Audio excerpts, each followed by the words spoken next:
The UK's The Sun newspaper, the notorious London tabloid. Inside, US President Donald Trump lashes his British counterpart, Sir Keir Starmer. Now, there is context to this. On Monday, US President Donald Trump criticised the UK for being too slow to allow the Americans to use British air bases in the Middle East to launch attacks into Iran. But in this interview, Donald Trump goes even further. He says the UK should have helped. It should have. He then says France has been great, other European countries have been great, but the UK, they've been a bit different. He also goes on to say that the so-called special relationship between London and Washington could be in peril. Now, why is this significant? Well, it seems as if Donald Trump is now trying to exert maximum pressure on allies to generate maximum support. It's taken 3-4 days for us to work out where we can land there. It would have been much more convenient landing there as opposed to flying many extra hours.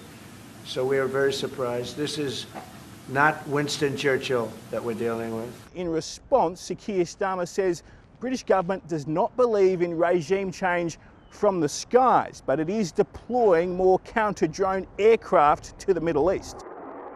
Across Europe, more countries are looking to aid the United States in the so-called defensive operations. That's political or diplomatic spin for essentially allowing the Americans to use its facilities to launch attacks into Iran, targeting the regime's weapons infrastructure. Now, the Iranian foreign minister has said that if any European countries aid the Americans, it'll be considered an act of war.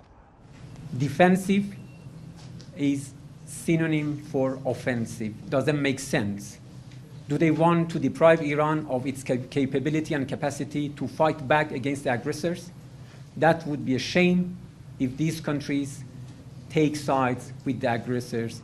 European countries are now focused on repatriating citizens stuck in the Middle East. France says it's now ready to repatriate its most vulnerable citizens stuck there. British government says it's also ready to put on flights from that region, but it's an enormous logistical challenge in a region that's becoming increasingly unpredictable.